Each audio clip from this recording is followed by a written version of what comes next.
Se suele decir que cumplir años ayuda a templar la rebeldía juvenil. Pero hay casos en que la conciencia que se adquiere con la madurez precisamente lleva a lo contrario. Nuestro protagonista combina su faceta de brillante actor de comedia con la de activo militante en todos los frentes en los que considera que la justicia es la gran ausente. Puede que eso le haya hecho perder muchas oportunidades de trabajo, pero él sigue ahí, luchando a su manera.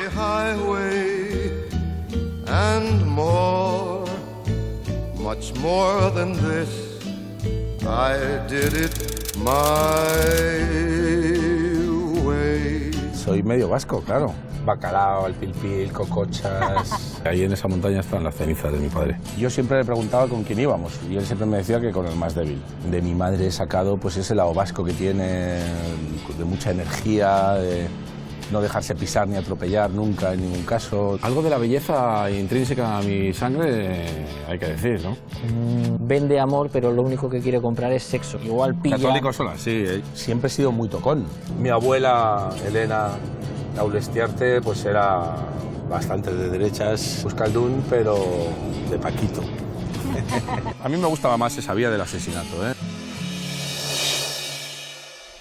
Hemos sacado a Willy Toledo de su casa en el castizo barrio madrileño de Carabanchel para traerle en busca de su pasado aquí, a Euskadi. Y como lo primero es ser buenos anfitriones, vamos a ofrecerle un cafecito, ahora que está recién aterrizado en Bilbao, porque después le vamos a llevar de excursión al pueblo del que le viene su sangre materna.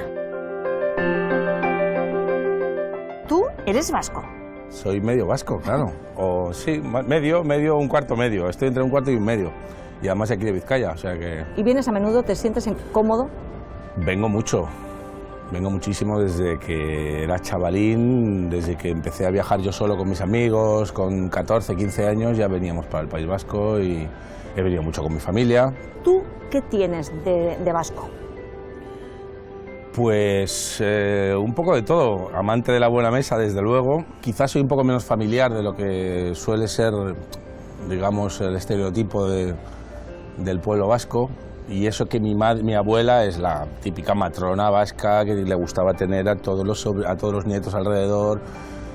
Somos creo que 30 primos hermanos, porque mi abuela y mi abuelo tuvieron 10 hijos, entonces mi abuela era la pastora del rebaño, ¿no? Y le encantaba tenernos alrededor, hacernos de comer a todos, y en esos primeros años de mi vida, hasta los 16 o así, sí que había mucho ambiente familiar, sobre todo alrededor de mi familia materna. ¿A ti quiénes son las personas que más han influido en tu vida? Con toda seguridad mis padres, ambos, mi abuela Elena Aulestiarte también ha influido mucho, mi abuelo Julio, su marido, que era de Madrid, pero sobre todo mis padres. De mi madre he sacado pues ese lado vasco que tiene, de mucha energía, de no dejarse pisar ni atropellar nunca en ningún caso, de decir siempre lo que piensa.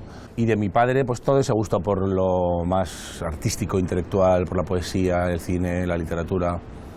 Y de los dos un poco la pasión por la política. Y me imagino que también mi pasión por el teatro, por el cine, viene de ahí también, ¿no? Porque a mis padres les gustaba mucho salir al cine, al teatro, a la música, a los conciertos, en fin, un poco de todo, ¿no? Comprar libros. Tu padre, José Toledo, además de un hombre canario, un hombre culto, un hombre inteligente, era médico, cirujano, especialista en tórax. ¿Tú qué crees que has heredado de él en particular, de José Toledo? Una especial sensibilidad con la injusticia, por ejemplo, ¿no? La empatía, la compasión, el ponerse en el lugar del otro. Recuerdo que cuando éramos pequeños a mi padre le encantaba ver deporte. Cualquier deporte que pusieran en la tele, él se lo tragaba entero. Y yo siempre le preguntaba con quién íbamos, y él siempre me decía que con el más débil, siempre, ¿no? Y eso se me fue quedando, y creo que es uno de los rasgos fundamentales que he heredado de él. También el gusto por la gente y por estar con gente, y en reuniones, en cenas, todo eso ya se me va quitando un poquito, ya cada vez soy más huraño. Tu padre hace 6 años que murió. ¿A ti te costó mucho despedirte de él? Pues, hombre, tuvimos la ventaja, entre comillas, no sé si es una ventaja, en fin, el dolor se mitigó de alguna manera en el sentido de que mi padre ya estaba enfermo, entonces era algo muy previsible, ¿no? que pasaría en cualquier momento. También fue una de esas ocasiones en las que se dice que lo mejor que le pudo pasar fue morir, ¿no? Porque estaba muy enfermo y ya prácticamente no se valía por sí mismo, había que hacerle de todo y llega un momento en el que incluso la propia dignidad personal se llega a perder. Y la verdad es que la noche en la que se fue, yo acababa de terminar, era mi último día de rodaje de una serie que estaba haciendo, Cuestión de Sexo, y me llamaron, me dijeron, te llaman de casa, y yo ya sabía lo que estaba pasando, me fui para allá y mi padre se murió en mis brazos. Me fui para casa, me tumbé a su lado en la cama y estuve las últimas 4 o 5 horas abrazado a él contándole chistes, que le gustaban mucho los chistes, y diciéndole que no se preocupara, que íbamos a acabar con toda esa cantidad de cabrones que nos rodeaban. Y fue la única vez que me contestó en esas últimas horas, ¿no? Me dijo, sí. No fue tan duro como yo hubiera imaginado cuando se muere un padre. Y yo creo que fue precisamente por el hecho de que yo estaba allí con él, ¿no? Y estoy convencido de que, bueno, se hizo lo que se pudo, le quise todo lo que pude quererle y le correspondí todo lo que pude, todo lo que estuvo en mi mano. Y bueno, le di un adiós bonito, ¿no? Seguro que se sintió acompañado y se llevó todas esas horas con él, además de tu energía y tu cariño. ¿Cómo es Teresa? Pues mi madre es un torbellino en realidad, ¿no? Es una mujer con muchísima energía, con mucha fuerza, mucho poderío, con mucho carácter. Me imagino que eso le viene de mi abuela también, de su madre. Y de ella te viene a ti. Está claro que has heredado su fuerza y su resolución a la hora de tomar decisiones en la vida. Yo recuerdo cuando era pequeño y íbamos a un restaurante, por ejemplo, mi madre se ponía muy nerviosa cuando algo no salía como ella pensaba que tenía que salir, pues la comida estaba fría o el camarero un desastre. Y recuerdo que a mí me producía un poco de incomodidad el hecho de que ella protestara ante cualquier cosa que consideraba que estaba mal hecha o que era injusta o lo que fuera, ¿no?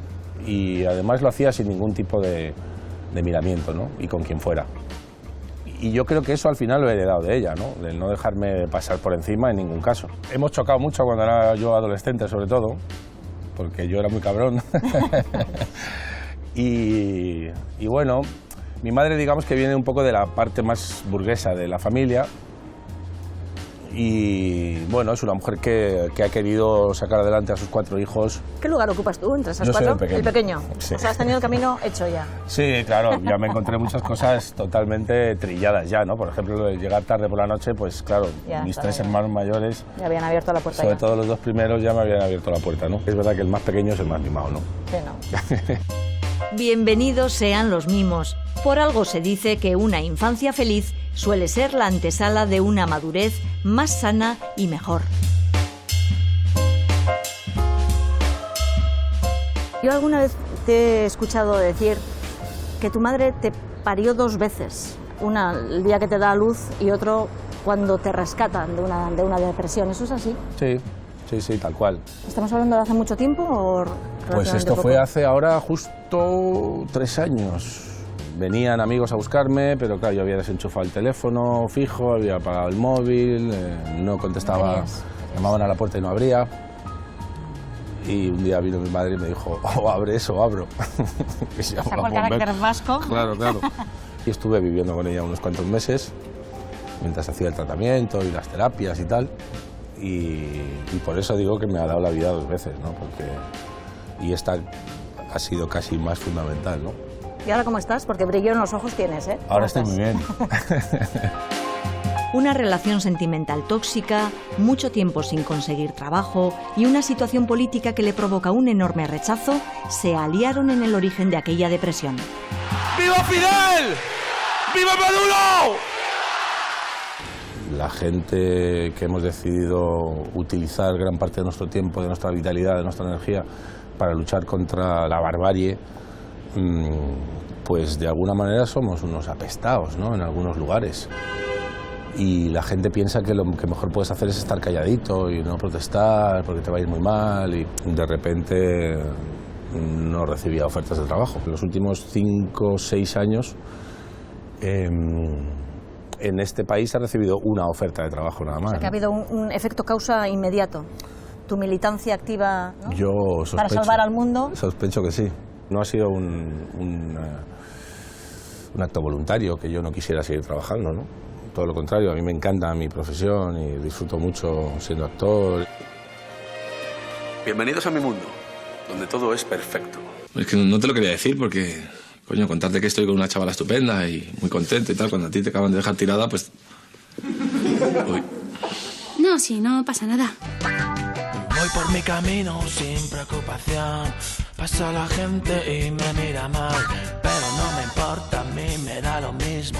Hoy estoy alegre y tengo ganas de saltar y digo, salta conmigo, digo, salta conmigo. Quizá me emociona más que por la calle me paren y me digan gracias por lo que haces, gracias por lo que dices, que cuando me paran a decirme me gustó mucho tal película o tal trabajo, tal obra de teatro o tal serie, me reí mucho. Tu madre, que es una persona que siempre ha estado ahí, ¿cuántas veces te ha dicho, critica todo lo que quieras, pero no pongas nombre a lo que criticas? Lo ha dicho 1000 veces, ¿no? No des nombres, no des nombres. Y es que yo creo que es absurdo meterse en estos berenjenales sin dar nombres. Yo creo que es fundamental y esencial perder ese miedo a decir quiénes son los responsables de las cosas que suceden, ¿no? Tú y yo habíamos dicho que si hacíamos los Goya era para tirarnos a la piscina. ¿A qué, Cristina? Para tirarnos a la piscina. Sí. Aquí se va a tener que mojar alguien. No. Aquí se va a mojar alguien. Si pudieras echar la vista atrás en aquel 2003, en la gala de los Goya, ¿volverías a clamar no a la guerra? Por supuesto, no a la guerra siempre, siempre, hasta que me muera. Esa mañana pensábamos, tío, nos está quedando corto, estamos a punto de entrar en una guerra que sabemos lo que va a ser. Y se nos ocurrió pintar aquellas camisetas donde ponía guerra en una y no en la otra, ¿no? Y al final, fíjate la que se lió. Fue emocionante que de repente todo un gremio se pusiera de acuerdo para decir no a una guerra. Y decimos no a la guerra. Gracias. No a la guerra, nunca más a la guerra. Gracias. Yo he traído también escrito lo que quería decir.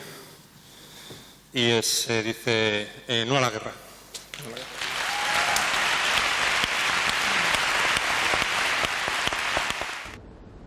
Buenas. Me piden una opinión sobre ese sujeto llamado Guillermo Toledo. Lo que puedo decir es que esta persona ha sido uno de mis principales maestros en la vida. Me ha ayudado a abrir los ojos en muchos sentidos, desde luego en gran parte en el político. Y bueno, pues aparte llevo soportándole muchos años con mucha alegría y espero que esta relación continúe siempre. Te quiero mucho, compañero. Chao. Alberto San Juan, ¿hace cuántos años que os conocéis? Pues 20 más o menos. Hemos llevado dos vidas muy paralelas en muchos aspectos, ¿no? Fuimos al mismo instituto. Bueno, yo fui 2 días, los 2 primeros días, luego ya no aparecí más. Él sí. Yo era un estudiante pésimo. Y luego coincidimos en la escuela de teatro. Y nos hicimos amigos y fundamos una compañía. Es un hermano. Para mí, Alberto es un hermano.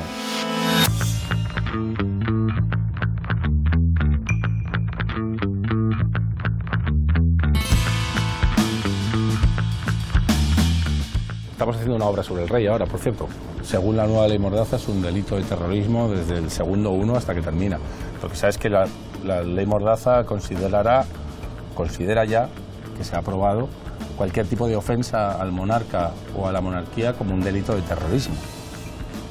Ni más ni menos, ¿no? ¿Quieres decir que vas a ver este programa en la cárcel? Es posible. No sería la primera vez que Willy pasa por esa circunstancia. Ya fue detenido tras su actuación durante la huelga general del 29M. Dejamos su faceta militante y vamos a conocerle en otras. ¿Tú has sido afortunado en amores? Pues de los más afortunados. He sido un capullo porque ahora estoy solo. Cuando he tenido realmente compañeras que ya quisiera la mayoría, ¿no? Mujeres inteligentes, divertidas, con sentido del humor. Yo me siento mucho más a gusto rodeado de mujeres que de hombres, aprendo mucho más, me siento más relajado, más tranquilo. He tenido siempre la necesidad del contacto físico, mucha necesidad. Yo recuerdo cuando era chaval con mis colegas del barrio, que éramos todos heavies, y éramos más chulos y más machos que un trozo de piedra. Iba a dar un abrazo a un colega mío con 15 años y decía, ¿qué haces, maricón? Quita, gilipollas, ¿sabes? Y a mí eso me descuadraba mucho, porque siempre he sido muy tocón.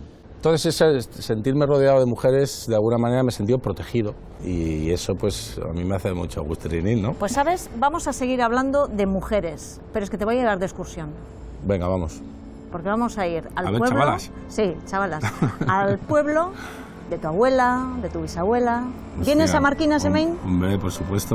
Yo conduzco y de paso tú me vas contando cosas, ¿te parece? Perfecto. Vamos allá. Es hora de recoger los 8 apellidos de Willy y de que nos vaya contando de dónde vienen sus padres y sus abuelos. Me sé, a ver, es Toledo, Monsalve, González, Aulestiarte, Donate, Flores, Cano, Arispe. Toda mi familia paterna son canarios, todos, y mi familia materna, mi abuela es vasca y mi abuelo de Madrid. Mi familia paterna son gente muy pobre, ¿no? Eran gente muy pobre. Y lo pasaron muy mal, y encima en Canarias, ¿no? Imagínate, en Tenerife en aquella época, principios del siglo XX, la miseria era bestial, ¿no? Y mi abuelo era camionero, estuvo en la agricultura también. Mi familia vasca es mucho más familiar, mucho más de encontrarse, mucho más cariñosa, y se hablaba mucho en casa de mi abuela. Se cantaba mucho, se bailaba mucho, nos reíamos mucho. Mi abuela, Elena Aulestiarte, pues era bastante de derechas en el sentido político, para nada en el sentido humano y personal, en mi opinión. Pero sí, mi abuela era euskaldun, pero de Paquito. También era guapa. ¿Y qué más? Era una cocinera impresionante. La abuela Elena. La abuela Elena Aulestiarte, impresionante. Cocinaba bien. Joder. ¿Te gustaba algún plato en concreto? Todo, pero hacía unas croquetas inmensas, bacalao, al pil, cocochas, bonito, marmitaco. ¡Qué rico! ¿De los bisabuelos y bisabuelas maternos y paternas tienes alguna idea? Sí, mi bisabuelo paterno, Guillermo, que es de donde viene mi nombre. Guillermo, heredas el nombre del abuelo. El nombre de mi bisabuelo, también canario, también de Tenerife, y él emigró a Cuba y nunca más supimos de él, nunca más supo su compañero de él, ni su familia, ni mi padre, desapareció. Y otro ejemplo fue de mi familia Aulestiarte, mi bisabuelo y el abuelo de mi madre, Eso puede es, ser, el eso abuelo es. de mi madre, sí. Marchó para Chile y allí murió en Chile. Y de hecho tengo entendido que un buen día él quiso volver y mi bisabuela le dijo que de eso nada. Claro, porque se fue, nunca más dio señales de vida y de repente al cabo de los años quiso volver a Marquina. Habrás sido mal estudiante, pero en conocimiento de la familia te llevas un sobresaliente. Habemos bisabuelos aventureros, ¿eh? A ver qué descubren de ellos nuestros historiadores. Esto ya es territorio Aulestiarte, Sí. Arispe. Yo considero el País Vasco mi país también, ¿no? ¿Es tu país? Sí, es mi país, evidentemente. Es parte de tu ADN de aquí, Sí, ¿no? sí, total. Es emocionante siempre venir al País Vasco. Me he planteado muchas veces venirme aquí a vivir. Sí. Y a lo mejor lo hago algún día. Se golpea, cae al río y se ahoga. Está toda la noche el cadáver allí con 4 personas haciendo guardia. Yo, sinceramente, cuando lo he leído, he pensado, aquí pasa algo. ¿Estamos hablando de un asesinato en el pasado de Willy?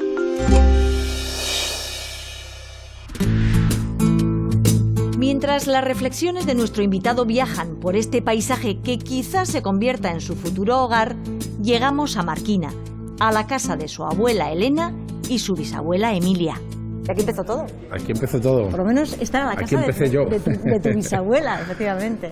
Sí, alucinante, ¿eh? Qué bonita. ¿Tu madre te llegó a contar de lo que vivían, de cómo vivían cuando estaban aquí en Marquina, en casa? Sí, claro, me contaba sus veranos fundamentalmente, que es lo que ella más recuerda, porque yo creo que ella no llegó a vivir aquí. No llegó a vivir aquí, porque mi abuela se marchó de esta casa cuando se casó con mi abuelo. Me contaban, primero, algo que yo luego viví en Tenerife, en el pueblo de mi padre, en el Médano, que era la libertad absoluta que tenían aquí, ¿no? De salir a las 8 o 9 de la mañana y volver a las 10 o 11 de la noche desde muy niños, ¿no? Y de sus viajes a Ondarroa, que en aquella época era un pedazo de viaje, ¿no? Aunque son 9 o 10 kilómetros, 12 kilómetros, lo que sea. había que coger el bus y se pasaban ahí todo el día, y el movimiento tremendo que tenía la casa, porque claro, mi bisabuela era costurera, entonces venían los clientes por aquí, había mucho movimiento. ¿Sabes dónde tenía el taller de costura? No. En la primera planta. Ah, sí, el taller. Y luego la tienda aquí abajo. En la parte de arriba lo utilizaban como gallinero y para guardar las manzanas que después de la cosecha. O sea hacer que su sidra, ¿no? Seguramente. Ah, pues no sabía todo eso. Bueno, claro, Cuánto antes de dentro de las cuánta casas vida. estaba todo, ¿no? El que tenía vacas la tenía dentro de la casa también, ¿no? Bueno, pues este es el 5 de Güencale, ¿qué te parece? 5 de Güencale, además Güencale, ¿no? Güencale. Que no Güencale. Aquí Güencale. Aquí Güencale, porque en Marquina somos más chulos Claro que en que Bilbao. ¿Tocamos el timbre? ¿Tocamos? Vamos. Ah, vale. Venga, vamos. ¿Y salimos corriendo? Sí. Vale. A ver si me van a tirar una maceta o algo. Oye, devolverme mi casa. Para completar la visión de Willy sobre esa máquina que conocieron 3 generaciones de mujeres de su familia en el siglo pasado, hemos recurrido a un historiador local. En los primeros años del siglo XX, Marquina sigue siendo un pueblo eminentemente rural. A partir de los años 30 ya empiezan a introducirse unas pequeñas industrias. Entonces ya el pueblo va cambiando, aunque primordialmente vive de la agricultura y de los servicios. Después ya pasamos a los años 40 y entonces ya va cogiendo más auge la vida industrial, diríamos, dentro de lo que es el municipio. Sobre todo a partir de la llegada de Esperanza y Cía. Su producto principal era el material de guerra, los morteros. Era una empresa que llegó a tener sus más de 300 obreros. Entonces absorbía parte de lo que es el casco urbano, pero también otra parte de gente procedente del caserío que vivía de una economía mixta. Vivía del caserío, pero al mismo tiempo trabajaba unas horas en la industria. Era también un pueblo de servicios. La familia de Willy tenían una tienda, un taller de costura, daban clases de costura. Un taller de costura en el primer piso de la casa de Disney. Nosotros conocíamos así porque había un establecimiento comercial en la planta baja con ese nombre. O sea, siempre se ha llamado así entonces, Disney. Sigue manteniendo, Disney. de hecho, sí. el letrero. Estoy hablando de los años 40, que ya tenía el comercio. En el primer piso estaba Emilia, que pues era una señora, como alguien dijo, de rompe y rasga. Eso me han contado, sí. Emilia, la bisabuela. Eso es. ¿Y qué? ¿Daba clases de costura? Por lo visto tenía chicas a las que enseñaba a alargar un vestido. Hacer patrones, sí, ¿no? cosas de esas. Con el paso de los años, una de las 3 hijas de Emilia, Elena, se convertiría en protagonista de las conversaciones del pueblo al enamorarse de un madrileño destinado a Marquina. Llamaría muchísimo la atención el hecho de que una chica del pueblo se case con un registrador de la propiedad que ha venido de Madrid. La boda se celebró en el Hotel Vega. Y ya el Hotel Vega en Marquina ha sido un lugar privilegiado porque solamente accedían las clases pudientes de Marquina. Concretamente, pues llegaba el notario, el farmacéutico, el médico. Después de casarse, Elena y Julio fijaron su residencia en Madrid, pero cada verano volvían puntualmente a respirar el aire de Marquina. En aquella época ni unos ni los que estábamos aquí salíamos, ni los que estaban fuera llegaban. Los únicos que salían eran los pelotaris. En las primeras salidas en aquella época de los pelotaris eran a frontones no americanos, porque en América se abrieron los frontones ya a partir de los años 50 muy avanzados. Esas gentes cuando volvían, los pelotaris, pues aportaban nuevas visiones de la vida, nuevas ideas, y entonces por eso digo que Marquina era un poco de contraste. Aunque era rural y de ideas conservadoras, al mismo tiempo era muy abierta a otras gentes y a otras culturas. Entonces nosotros hemos convivido esos años pues con gentes nacidas en Cuba, en México, incluso en Marruecos o en Egipto. Así que los Monsalves de Aulestiarte que venían los veranos aquí se encontraban todo el pueblo dispuesto. Ah, sí, sí. Además me imagino, claro, venían 10, más mis abuelos, más alguna mujer que trabajaba con ellos, más el equipaje, ¿no? Una caravana. Es una caravana entera, ¿no? A mí me contaban mucho los viajes que hacían desde Madrid para acá. La preparación del viaje ya era casi un mes. Y Marquina esperando que lleguen los Monsalve, porque no faltaban año tras año, pues el verano venían aquí. ¿Ya han llegado los Monsalve? Pues ya a ver si consigo yo tener por lo menos 5 o 6 hijos y hacemos un segundo desembarco. Muy bien. Aquí esperamos, con los brazos abiertos. Vamos a conocer aquel hotel donde el abuelo Julio se hospedó al aterrizar en Marquina y donde después Elena y él celebraron su boda. Sí, aquí se casaron. Y fíjate, ahí está la bandera del Atleti. Yo me sabía de pequeño el himno del Atleti. Venga. Sí, porque mi tío Javier ¿Sí? Es del Atleti y entonces cantábamos en las comidas, cenas, bodas, banquetes y bautizos. ¿Te acuerdas? A ver, No me acuerdo. Me acuerdo del Bab Irulao, Bosas Espi Bilbao. No me acuerdo de nada más, que no está mal. No. No está Te voy a mal. decir que bien. Y luego el Bilbao. ¡Ay, cómo has cambiado! Para refrescar ese contacto de Willy con sus raíces vascas, qué mejor que un testimonio oral. El de unas chavalas del pueblo que conocieron a sus abuelos y bisabuelos. Quiero presentarte a estas dos chicas de Marquina, Florita me gusta. y Iciar. ¿Cómo estáis? Y además es que saben mucho de tu familia. Tu abuelo Julio, mi padre y un médico que se llamaba Ganchegui vinieron a la vez a Marquina. Se hospedaban aquí en el hotel. Por supuesto se hicieron íntimos amigos y tu abuelo pues le echó el ojo a la bellísima Elena porque era un bellezón, además simpática, alegre. Y buena persona. Estupenda mujer. A nosotros nos mandaba fotografías hechas allí en Torrelaguna con sus vestidos largos allí en la terraza. Era muy elegante, muy elegante. Sí. Te mando, Marichu, para que veas lo guapa que estoy, a mi madre. Aquí había 2 árboles enormes, preciosos, y a estas horas aparecían siempre tus abuelos, todos preparaditos a tomar el vermú ahí. Y luego aquí hace el convite de su boda, que sería todo un acontecimiento, ¿no? La boda de los abuelos de Willy. Sí, se ve que hay mucha gente así. ¿Esta foto puede ser de la boda? Sí. Está hecha ahí. No, Florita. ¿Reconocemos a alguien? Mira, mi abuelo. Tu abuelo. Exactamente, tu abuelo. Y mi abuela. Sí, tu abuela. Era bastante más grande mi abuela que mi abuelo. Sí. Y tu bisabuela Constanza. ¿Esta es Constanza? Y Emilia, que era de armas tomar. Emilia. Claro, mi bisabuela. Que dicen que Tere tiene bastante el carácter de la abuela Emilia. Tiene mucho, a la abuela no la llegué a conocer, a la bisabuela, pero a la bisabuela, tiene mucho carácter. Tiene mucho carácter. La de los ojitos azules. Tere, sí, la de los guapísima, ojitos azules. una belleza. Pero de risga y rasga también, ¿no? Sí. Esta es la bonita foto de la boda que publicó una revista local junto a un precioso artículo dedicado a la tía materna de Willy, escrito por sus amigas de Marquina. Un artículo en homenaje y en memoria de Cody. A tu tía Cody. Mírala aquí, ella es Cody. Cody. Vino ya por última vez, vino a despedirse de Marquina muy poquito antes de morirse. Eso pasa cuando tienes un apego importante emocional a un lugar, ¿no? Me imagino que a mí me pasará igual. Desde niños también. ¿Te sientes marquinés? Yo mucho. ¿Ah, sí? Qué bueno. Mucho porque todo lo que he escuchado, todo lo que he oído, Claro. todos los relatos que me han Vivencias contado. agradables. Era una familia muy querida aquí. Muy querida.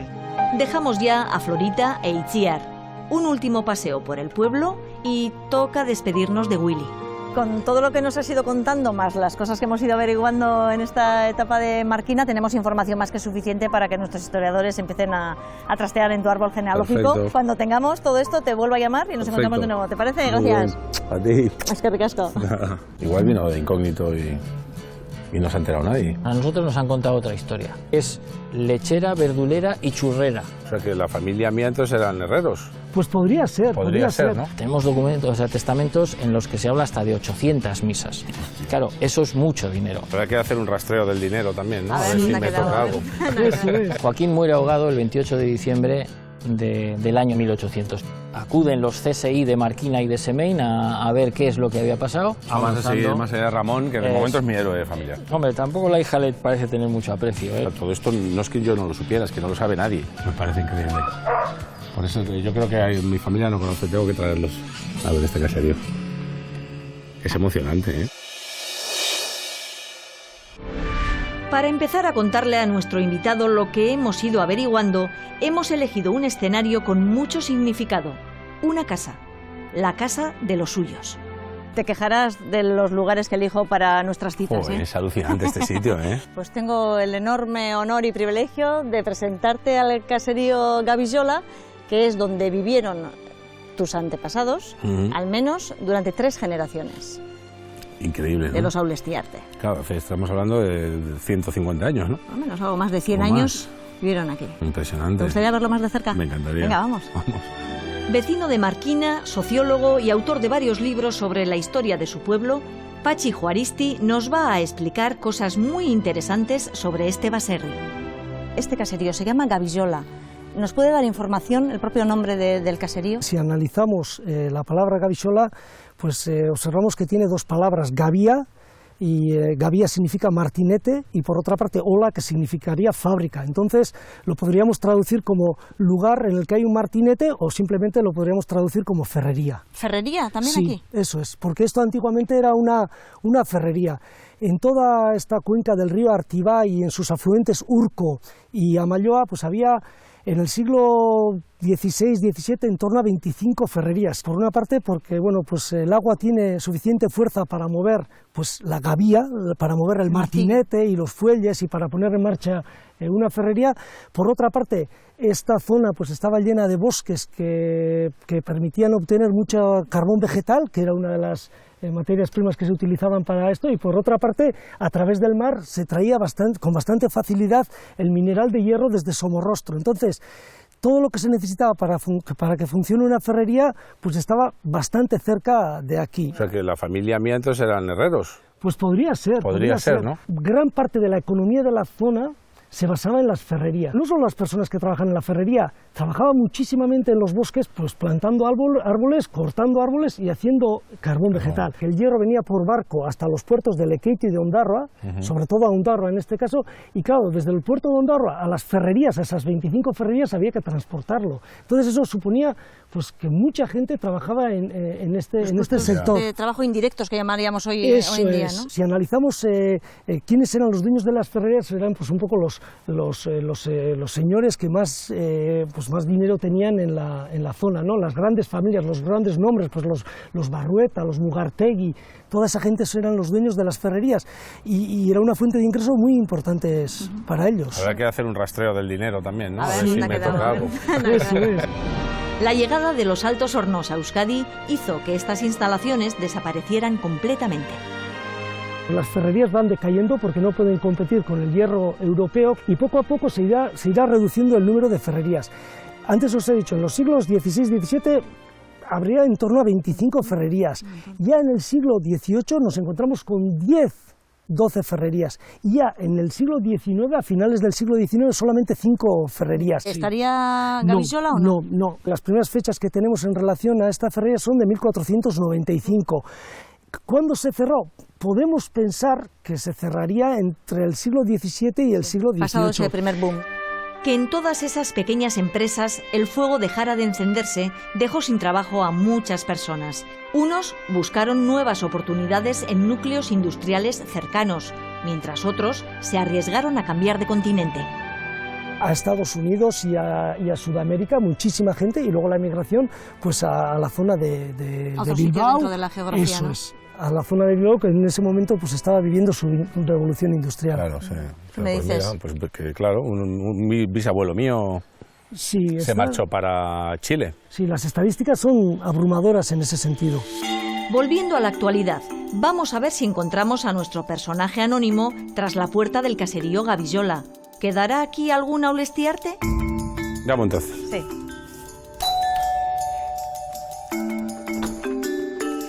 Hola, Arratsaldeon. Aupa, Arratsaldeon. ¿Aulestiarte zara? Bai. ¿Deizena?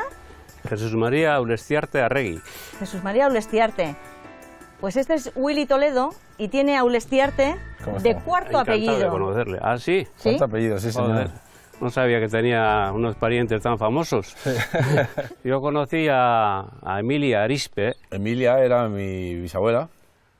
Claro. Sí. ¿La conociste entonces? Sí, sí. Íbamos los domingos a misa, con el padre iba yo, y dejábamos la bici allí en el portal, y a la vuelta veníamos a la casa de Emilia.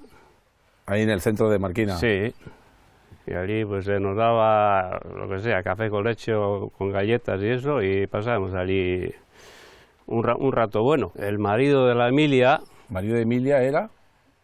Aulestiarte. Aulestiarte, pariente de mi padre. Ah, pariente de tu padre, vale, Sí. vale. ¿Que serían primos o así, o ellos? Pues no sé, yo no he oído nunca Pues que sean... aquí os puedo ayudar yo. Vamos a ver si soy capaz de explicar bien, que no me líe con las generaciones. Pedro José Aulestiarte se casa en 1858 con una señora que se llama Manuela Goyogana. Y de ese matrimonio, la línea que desciende, eres tú, Jesús Mari. Ah, sí. Pero Pedro José, al de 6 años del matrimonio, enviuda y se vuelve a casar. Y se casa con Agustina y Caran Leniz, que es tu tatarabuela. Con lo cual, tu bisabuelo y tu abuelo fueron hermanos de padre. ¿Qué os parece? Sí, joder. Venga. Encantado. Ahora Es sí, alucinante, ¿no? Sí, encantado de tenerte un pariente tan famoso. Joder, y yo de tener un pariente con esta casa tan bonita. Ah, sí. A ver cuándo invitas. Eso está hecho, cuando Sí. quieras. Joder, pues es que es de los caseríos más bonitos que he visto por aquí, ¿eh? Sí. Jesús Mari, entonces podríamos decir que el solar, el caserío, se mantiene con tu rama familiar, de los Aulestiarte, Sí. y la familia de Willy se va de aquí y pasa a Marquina, que sería la ciudad en aquel momento, Claro. y luego de allí, pues, a otros A derroteros, Chile. a Chile. Sí, hemos seguido el camino de nuestros padres. Yo he salido para trabajar en la forja y tú de aventurero como tú. Como mi bisabuelo. Exactamente. Y ahora nos hemos juntado aquí y encantado. Sí, sí, muy contento yo también, ¿eh? Muy bien. La verdad. Muy bien. Impecable este Aulestiarte. Acaba de resumir la predestinación genética en una sola frase. Ahora sí, vamos a reconstruir el pasado familiar de Willy. ¿Adivinad dónde?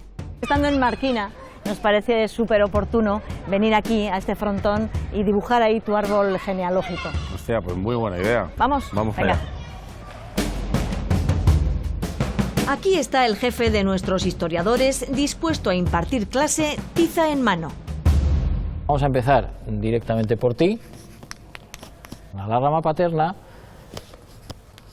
viene de Canarias. Sí, señor. Mientras que la rama materna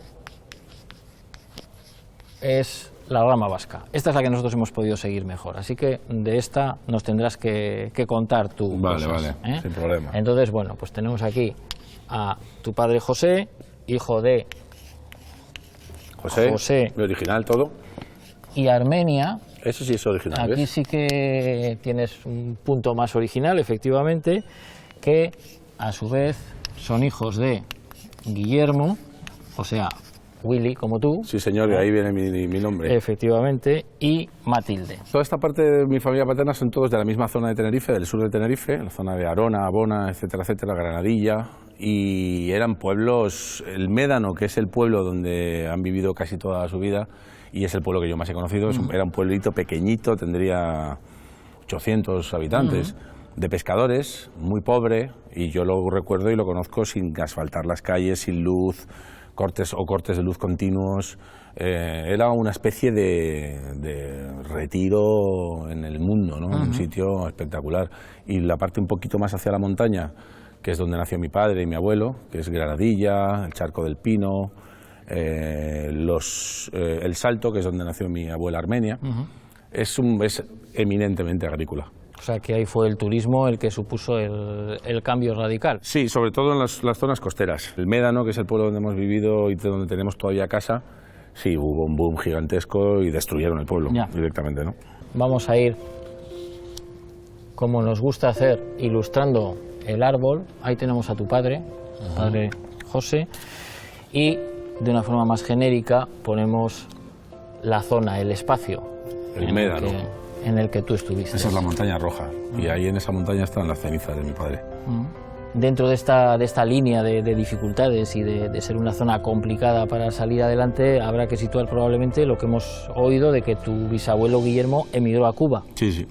Sí, emigró a Cuba y ahí se quedó. Curiosidades del destino. Un vuelo y un piloto se convierten en la clave para descubrir la doble vida de Guillermo Toledo. Fue a Cuba a intentar, bueno, seguir la pista de su abuelo, mi bisabuelo, y en el mismo avión, según despegaban, un avión de Cubana Aviación, escucharon aquí el comandante Toledo les da la bienvenida, y entonces, claro, preguntaron, y la puta casualidad que era familiar directo de nuestro bisabuelo. O sea que teníais una familia aquí y una familia en Cuba, en paralelo. Sí. Vamos a pasar a la que nos toca más de cerca, que es la familia que llega por tu madre, Teresa, y para equilibrar, aunque esta foto sea mucho más pequeñita, vamos a ponerla aquí. Qué guapa. Que además es una foto que está muy jovencita, no sé de cuántos años tendría ahí, pero... 13 o 14. Vamos a empezar bastante lejos con Pedro Aulestiarte, que debió de nacer más o menos en 1565. La mayor parte de los Aulestiarte están aquí, en Semain, al lado de Marquina. Pero es en Echevarría, otro municipio que está aquí limítrofe con estos dos, donde hay un barrio que se llama Aulesti, un caserío que se llama Aulestiarte, incluso junto al caserío hay un manantial, que es el manantial de Aulestiarte, que es un manantial muy popular, y probablemente la familia viene de ahí. Pero nosotros, cuando ya empezamos a tener datos, a fines del 16, principios del 17, ya están asentados en Semain.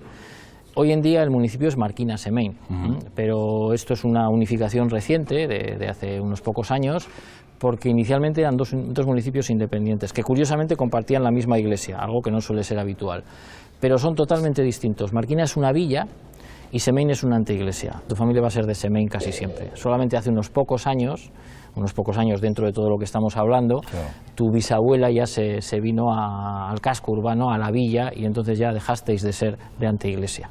Los Aulestiarte y los Arispe siempre en las anteiglesias, en la tierra llana, donde los vecinos decidían los asuntos del pueblo en asambleas, algo que tiene mucho que ver contigo.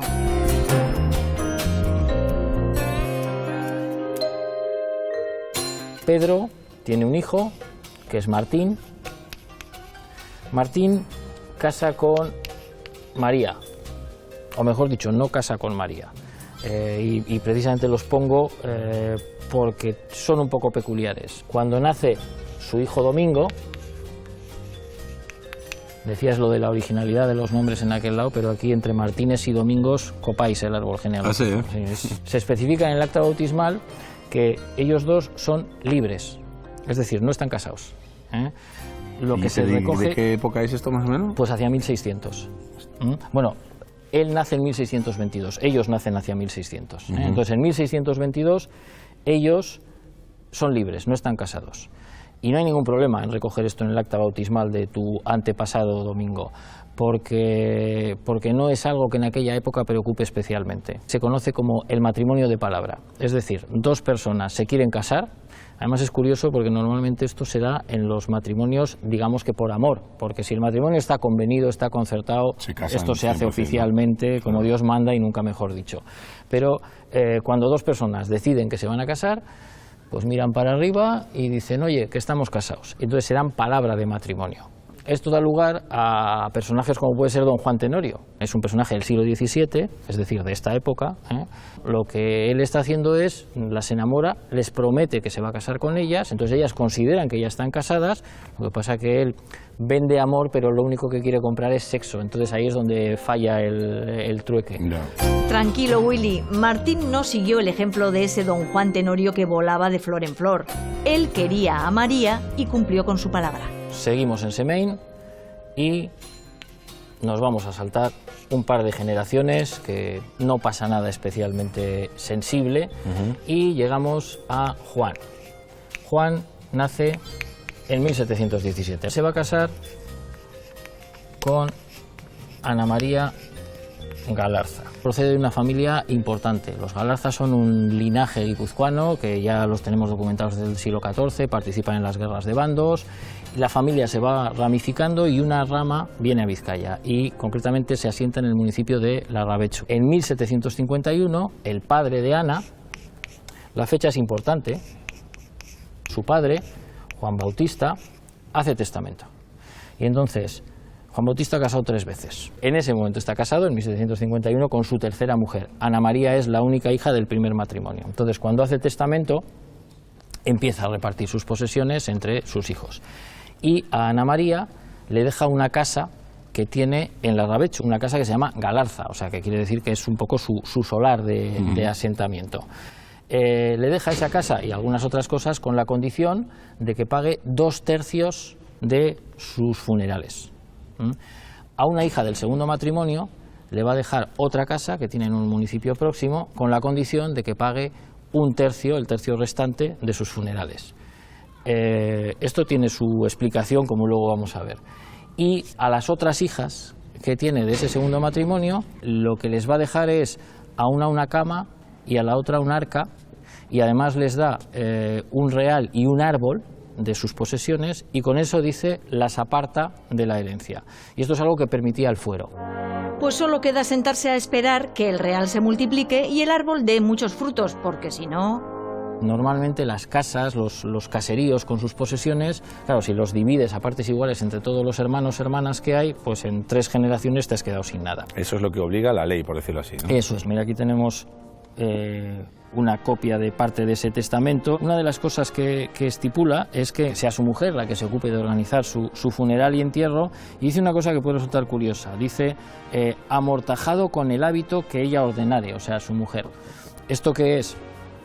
Bueno, pues es una trampa. Es muy habitual que en los testamentos, sobre todo la gente acomodada, la gente que ha amasado cierta fortuna, a lo mejor de una forma no del todo legal, en el último momento piden en el testamento que se les ponga un hábito de monje. Es como si en el último momento se quisieran hacer frailes, y bueno, somos de religión, somos hombres de religión, y igual es más fácil. Ya, redimirse un poquito, ¿no? Esto es. Hombre, yo entiendo que arriba llevarán un registro de quién tiene que entrar o no, pero igual pilla... Católicos son así, ellos con redimirse el último momento tienen de sobra. San Pedro puede estar despistado en ese momento, si vas vestido otra cosa, está hablando de fútbol con San Mamés, y entonces, bueno, pues puede colar, ¿no? Seguimos decorando, ponemos aquí el testamento de Juan Bautista. ¿Por qué es tan cuidadoso Juan Bautista con el tema de los funerales? Pues ahora lo vamos a entender. En 1702, o sea, 50 años antes, el padre de Juan Bautista, para pagar los funerales de su mujer y de su madre, había tenido que empeñar la casa.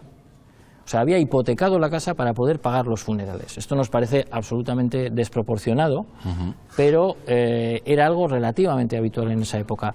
El funeral era el gran espejo ante los demás. El coste de estos funerales podía llegar a ser absolutamente exorbitante. O sea, había que pagar a iglesias, a ermitas, a hospitales, obras pías, mandas.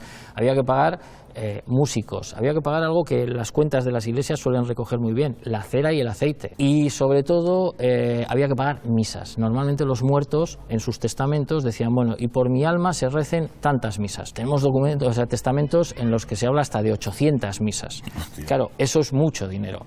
Y los herederos tenían que pagar, no se podían hacer los locos, porque era la condición para que... Para llevarse la herencia, ¿no? Y entonces, ¿qué es lo que está pasando?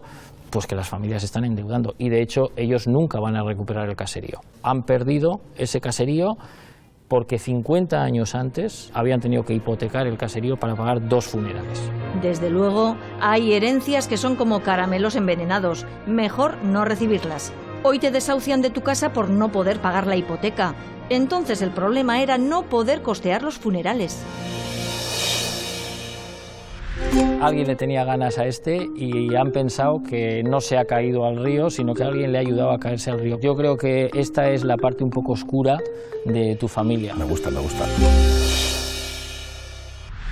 Como curiosidad, ¿a ti te gusta Luis de Funes? Sí, me gusta mucho, claro. Bueno, pues Luis de Funes, su nombre era Luis de Funes de Galarza. Era hijo de un sevillano y una gallega, y era... lejanamente también era un Galarza. No sabemos, no hemos hecho su árbol genealógico, no sabemos si os rozáis en algún momento. Mira, pues ahí tenemos un actor tiene una historia romántica, porque el padre secuestra a la madre, porque la familia de la madre no quería que se casara, y entonces él se la lleva y se van a Francia. Eso hizo mi padre un poco con mi madre también. ¿Ah, sí? Sí, tampoco, al principio no les molaba mucho. No, porque era pobre y rojo. Ya, explosiva combinación. Pero la unión de un rojo pobre con la hija de unos burgueses de derechas funcionó. Por suerte, el amor triunfó sobre las diferencias ideológicas y de clase. Vamos a dar un salto de otro par de generaciones y llegamos a Ramón de Aulestiarte. Ramón se casa en 1817 con Tomasa Gallastegui. Y aquí entra vuestro caserío, Gabisola. Tomasa vive en el caserío Gabisola, que es un caserío que en 1799 ha alquilado su abuelo Joaquín, porque el caserío Gabisola no es de propiedad, no es ni propiedad de los Aulestiarte ni propiedad de los que han vivido antes en él. Es un caserío de inquilinos, de colonos, dice algún documento. Es de la familia Mugartegui, que es una de las grandes familias de Marquina. De hecho, lo que hoy es el Ayuntamiento de Marquina es el Palacio de los Mugartegui. Son propietarios de varios caseríos, de molinos, de ferrerías en toda la zona, y tienen un caserío, Gabisola. En 1799 lo alquila Joaquín, de Joaquín va a pasar a su hijo y de su hijo va a pasar a su nieta, que es la que casa con tu antepasado Ramón Aulestiarte. Pero este trasvase es un poco peculiar. Joaquín muere ahogado el 28 de diciembre del año 1800. Muere ahogado cuando viene de unas pruebas de bueyes. No sé si sabes lo que son las pruebas de bueyes. Campeonatos así de arrastre de bueyes. Son de arrastre, es un deporte rural que probablemente ha nacido pues de la competición entre dos yuntas de bueyes. Se dice que sobre todo por el trabajo de las canteras, porque lo que arrastran es piedras, entre 1.500 y 4.000 kilos, y es algo que ha movido mucho dinero. Las apuestas en las pruebas de bueyes han sido, bueno, de perderse caseríos enteros. Lanzar un ¿qué te apuestas? Forma parte del carácter vasco. A lo largo de los siglos, este reto ha sentenciado incontables disputas verbales entre amigos y vecinos. Es inherente a nuestro modo de ser medirnos en ese desafío y dejarnos nuestros buenos cuartos dirimiendo quién levanta más peso, corta más troncos o barrena antes una roca. Ese día 28 de diciembre de 1800, él vuelve muy elegantemente vestido de las fiestas y de la prueba de bueyes, y se golpea la cabeza cuando ya está llegando a casa, está pasando por el puente que cruza el río justo delante de su casa, se golpea, cae al río y se ahoga. Acuden los CSI de Marquina y de Semain a ver qué es lo que había pasado. Dos cirujanos, o sea, los dos médicos que había en aquel momento aquí, el fiel regidor de Semain, el alguacil, y entonces levantan acta de qué es lo que se encuentra. Chicos, este es el acta que levantan esos dos cirujanos. Dos cirujanos, sí. Y que hacen una descripción del cadáver, seguramente, de cómo lo encuentran. Sorprendentemente meticulosa. Yo no había visto nunca una cosa tan precisa, y además es que describen muy bien toda la ropa. Y la verdad es que era un dandy de Semain, tu antepasado. Bueno, un antepasado un poco indirecto. Eso lo conservo. Se encontró un cadáver de un hombre vestido de un jaque o chamarra de bayeta roja, un chaleco, un calzón de lienzo blanco ordinario, un ceñidor, o sea, una especie de cinturón de faja barreado en la cintura, a diferentes colores, rojo, amarillo y algo oscuros otros. En el interior, camisa de lienzo de la tierra y un pañuelo color azul en el bolsillo derecho del calzón, o sea que tenía su pequeño detalle. Había ido bien guapo a las pruebas de bueyes. Está bien empleado morirse ahogado, coño. Entonces, pobre. Una cosa... Esa pinta no se puede alimentar. Pues sí, la verdad, curiosa pinta. Qué poquito tiene que ver esa imagen con el clásico azul de Vergara que vestirían arranzales y campesinos poco después. Luego preguntan a ver qué ha podido pasar y su hija, que la verdad es que poco caritativamente, dice que solo lo atribuía a que vendría sin duda algo bebido o cargado de vino y a deshoras, y al tiempo de pasar el puente de madera de la ría para su casa se descuidaría. O sea, lo dice como, este es un mangarrán y venía aquí una cocido. más, ¿no? Una más, no era nada nuevo, ¿no? Pero a mí hay una cosa que me ha llamado mucho la atención. Muere un día a las 7 de la tarde. Entonces, encuentran el cadáver, lo sacan del río para que no se lo lleve el agua, hacen guardia 4 personas hasta que llegan los cirujanos. Está toda la noche el cadáver allí con 4 personas haciendo guardia y al final llegan a la conclusión de que efectivamente se debió de dar un golpe y caer al agua y ahogarse. ¿Y ese protocolo se podía tener con cualquier persona que muriera en la calle? Yo no lo he visto nunca. Yo, sinceramente, cuando lo he leído, he pensado, aquí pasa algo. Alguien le tenía ganas a este y han pensado que no se ha caído al río, sino que aprovechando que venía más alegre de lo debido, pues alguien le ha ayudado a caerse. Yo creo que esta es la parte un poco oscura de tu familia. Me gusta. Yo creo que este era un dandy. Se llevaba a todas las chicas de Marquina Semain de calle. Y entonces algún dijeron, despechado. ¿no? ¿Tan bien vestido? Hombre, tampoco la hija le parece tener mucho aprecio, ¿eh? Yo no descartaría el que tenemos que hacernos con el caserío de una vez. A mí me gustaba más esa vía del asesinato, por la herencia y por el caserío. Bueno. Yo me voy a quedar con esa versión. Vamos a seguir Vamos avanzando. a seguir más allá de Ramón, que de momento es mi héroe familiar. Eso es. Bueno, nos saltamos otra generación y llegamos a José Ignacio. Seguimos en Semain, seguimos sin movernos de esta zona, y José Ignacio se casa con Emilia. Es nacida en Abanto y Ciervana, es decir, cerca de Bilbao, digamos, en la margen izquierda, en la zona minera. Es hija de José María y de Anselma.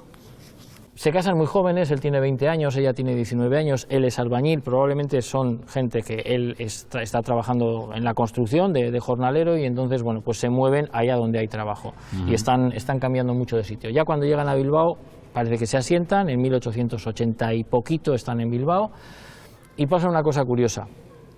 Se divorcian. Siempre pensamos que en otros tiempos el divorcio es cosa de ricos, o era cosa de ricos. Pues ella, precisamente, cuando se divorcian, pide al Ayuntamiento de Bilbao que le ayude, porque ella es pobre de solemnidad y no puede hacer frente a los gastos que le supone el divorcio. O sea que se divorcia aún siendo muy pobre, o por lo menos intenta divorciarse, porque se nos acaba el expediente y no sabemos si llega a divorciarse o no. Pero bueno, vamos a suponer que sí. Y entonces ella se tiene que buscar la vida, y se busca la vida de una forma peculiar, porque es lechera, verdulera y churrera. Entonces es una combinación un poco extraña. Va a tener una lechería que va a ir moviéndose por distintos sitios de la zona de Bilbao la Vieja, una zona de mucha inmigración, de mucho minero, de mucho obrero fabril, y entonces probablemente es una persona que ha puesto su pequeño negocio, su pequeño chiringuito. A veces tiene problemas con sanidad. Se le dice que no puede tener una lechería y al mismo tiempo verduras. Y a mí me da la sensación de que cuando hablan de la lechería lo que tiene son vacas, lo cual es una imagen bastante peculiar, porque Bilbao la Vieja siempre pensamos eso, en un barrio obrero, en un barrio fabril, y el pensar que en determinadas calles podían estar de vez en cuando moviéndose para arriba y para abajo unas vacas, pues nos parece bastante sorprendente. El médico inspector del Ayuntamiento de Bilbao dice que si tiene las vacas no puede tener las verduras en el mismo sitio. Así que, finalmente, por cuestión de higiene, el ayuntamiento decide clausurarle el negocio. ¿Es Anselma? ¿Cuál es el apellido? Anselma Ugarriza. Ugarriza, que es mi tatarabuela, bisabuela de mi madre. Eso es. Eran de otra pasta estas Una mujeres. madre coraje, ¿no, Anselma? Pues sí, porque además son unos tiempos muy duros, porque es cuando Bilbao se está llenando de gente que está llegando a las minas, a las fábricas, porque siempre pensamos en la margen izquierda, pero es que el mismo Bilbao, en esa zona, justo encima de Bilbao la Vieja, lo que hoy es el barrio de Miribilla, era una mina, y abajo había fábricas, o sea que eso era tan industrial como podría ser los Sestao o Baracaldo en ese momento. Entonces, gente que está... de tantas mujeres valientes en tu familia. Joder, sí.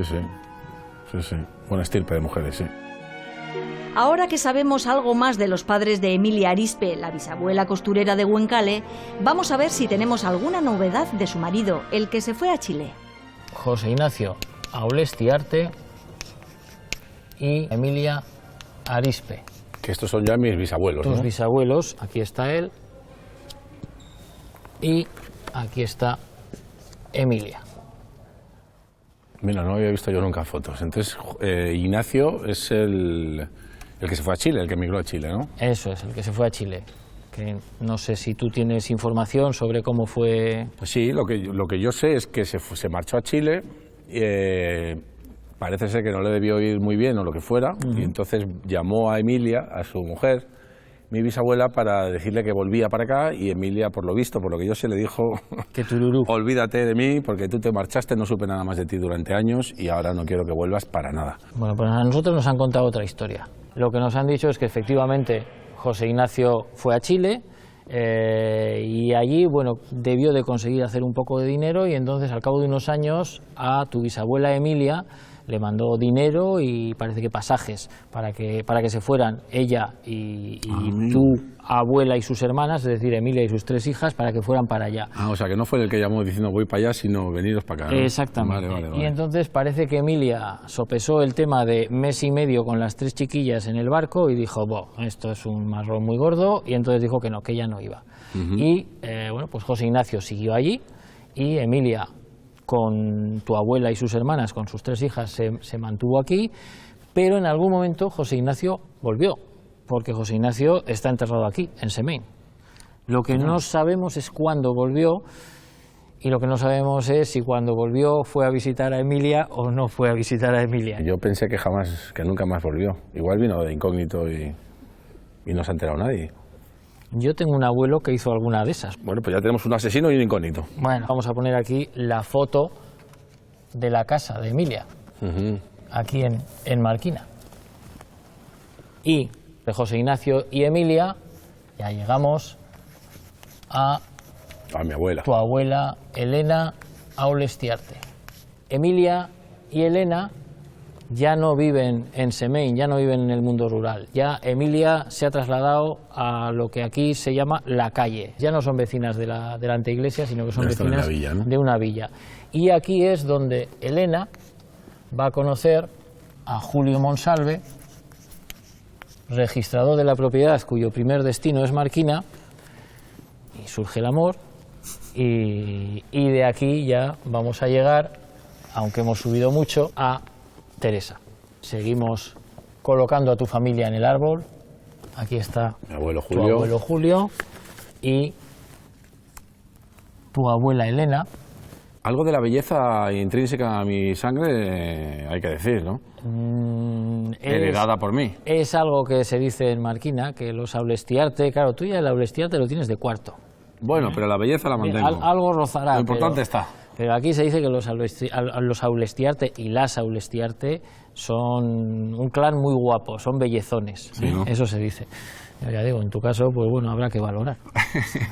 Además, tus abuelos Julio y Elena destacaron porque tuvieron una longevidad sorprendente. Él murió con 102 años, ella con 98. Sí, señor. Y además porque tuvieron 10 hijos. Sí, y además mi abuelo Julio vivió en 3 siglos. Nació en el 19 y murió en el 21. Mira, o sea, nació en 1899 y murió en el 2001, creo, o 2.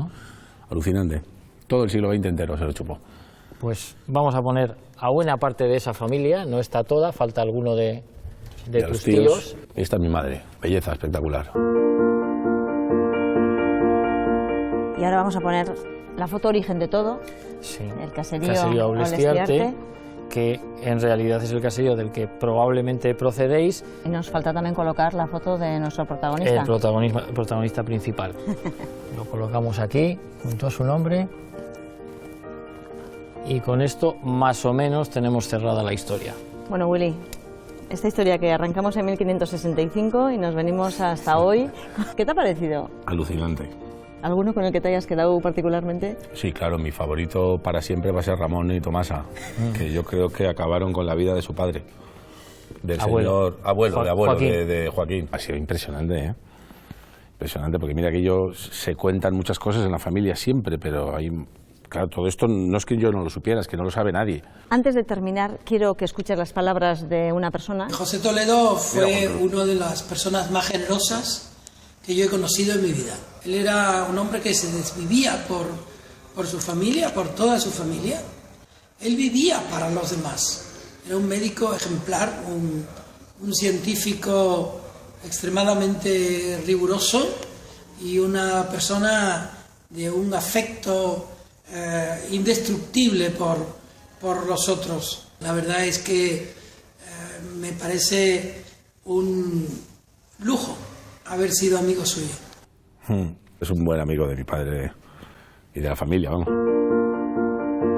En este árbol de la vida no queríamos que faltara tu padre, alguien a quien sabemos que echas mucho de menos, y por eso hemos intentado hacerlo presente de alguna manera. Muchísimas gracias por todo esto. Ha sido un regalazo. Gracias a ti por habernos acompañado en este viaje, por esta familia tan apasionante. Sí, pero bueno, el regalo ha sido para mí, yo os lo agradezco un montón y lo he disfrutado muchísimo. Todo esto está muy bien, pero no podemos salir del frontón de Marquina sin probar una cesta. Por favor, irse así de este pueblo sería pecado. Nos han dicho que eres de Marquina y siendo de Marquina, pues tienes que tener la habilidad innata de acertar el frontis. Venga, vamos a probar, vamos a probar. Aulestiarte, Arispe, yo he tenido una cesta toda mi vida en casa de mi abuela. De florero, a ver. De florero, básicamente de florero. Pues hace 20 años que no me pongo yo una de estas. Y la tenía en mi casa, al final me la llevé. Bueno, ¿desde aquí tan lejos o nos acercamos un poquito? Vamos con 7, a ver. Mira. ¿Has visto? Mira. ¡Uy, va! No os pongáis muy por ahí que...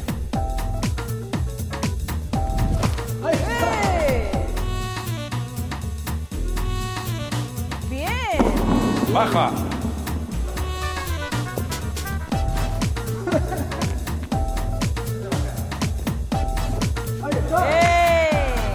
Amigo, claro, ese era el truco, meter la muñeca al final, ¿no? Muy bien, no se ha notado. Buenísima. Dos paredes en toda regla. Sí. Muchas gracias, tío. A ti. Madera hay, solo falta echar unas cuantas tardes entre estas paredes. Ahora sí, vamos a entregar a Willy la documentación sobre su familia que ha ido conociendo de la mano de Juanma. Y lo haremos donde hay que hacerlo. Aquí sí que termina nuestro viaje. ¿Y sabes por qué termina aquí? Porque este es el origen de todo, de tu apellido, del apellido Aulestiarte. ¿Este caserío? Sí. ¿Es el caserío Aulestiarte? Aulestiarte. Se encuentran referencias de 400 años atrás, con lo cual el origen de ese apellido está aquí, en Echevarría, que está muy cerquita de Marquina. Sí, nada, 2 o 3 kilómetros, ¿no? Nada. Voy a tocar. Toca. Joder, Ahí qué está. pasada, ¿eh? Me parece increíble. Por eso yo creo que mi familia no conoce, tengo que traerlos a ver este caserío. Es emocionante, ¿eh? Sí, ¿no? Joder. Te queremos hacer entrega de este regalo, una carpeta que incluye todos los documentos históricos que te hemos ido presentando. Haré una cena con toda la familia y sacaremos los documentos. Perfecto, ha sido un Y placer. veremos el programa. Un placer Igualmente. acompañarte en este viaje. Muchas gracias. Qué ricasco. Ricasco. Un placer, ¿eh? Nos ha encantado compartir con Willy su historia. Atento, simpático. En Marquina ha podido resucitar a su abuela y a su bisabuela gracias a personas que las conocieron.